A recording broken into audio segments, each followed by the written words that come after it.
మంత్రి కొండా సురేఖపై criminal case నమోదుకు Nampally court ఆదేశించింది. కేటీఆర్ పరువు నష్టం దావా కేసులో నాంపల్లి కోర్టు ఆదేశాలు జారీ చేసింది. ఈ నెల 21లోగా క్రిమినల్ కేసు నమోదు చేయాలని కోర్టు ఆదేశించింది.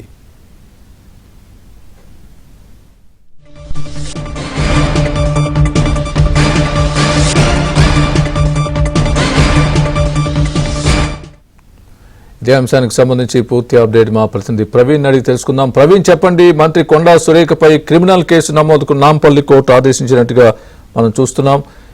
ఏదైతే కేటీఆర్ వేసిన పరువు నష్టం దావాకు సంబంధించిన విచారణలో ఈ వ్యాఖ్యలు చేసినట్టుగా మనం చూస్తున్నాం. బ్రేకింగ్ న్యూస్, మీ దగ్గర ఉన్న పూర్తి అప్డేట్ ఏంటి? అసలు కోర్టు ఏం చెప్పింది? ఫోన్ ట్యాపింగ్ వ్యవహారంలో గతంలో మంత్రి కొండా సురేఖ చేసినటువంటి వ్యాఖ్యలపైన బీఆర్ఎస్ వర్కింగ్ ప్రెసిడెంట్ కేటీఆర్ వేసినటువంటి పరువు నష్ట దావా కేసులో నాంపల్లి కోర్టు కీలక నిర్ణయం తీసుకుంది. కొండా సురేఖ పైన క్రిమినల్ చర్యలు తీసుకోవాలంటూ కూడా ఆదేశాలు ఇచ్చినటువంటి పరిస్థితి కనపడుతుంది. అయితే ఇప్పటికే ప్రాథమిక సాక్ష్యాలను పరిశీలించినటువంటి న్యాయస్థానం కేటీఆర్ తరపు న్యాయవాది యొక్క వాదనలకు ఏకీభవించిన తర్వాత ఆమె పైన కేసు నమోదు చేయాలంటూ కూడా ఆదేశాలు ఇచ్చినటువంటి పరిస్థితి అయితే స్పష్టంగా కనపడుతుంది.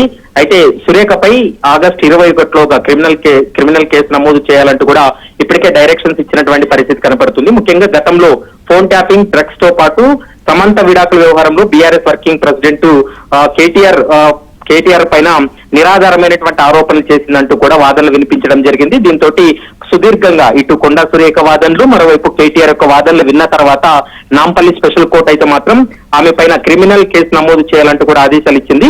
మరి ఎక్కడైతే వీళ్ళు ఈ కంప్లైంట్ చేశారో ఆ పరిధిలోనే, ఆ పోలీస్ స్టేషన్ పరిధిలోనే కేసు నమోదు అయ్యేటువంటి అవకాశం అయితే కనపడుతుంది.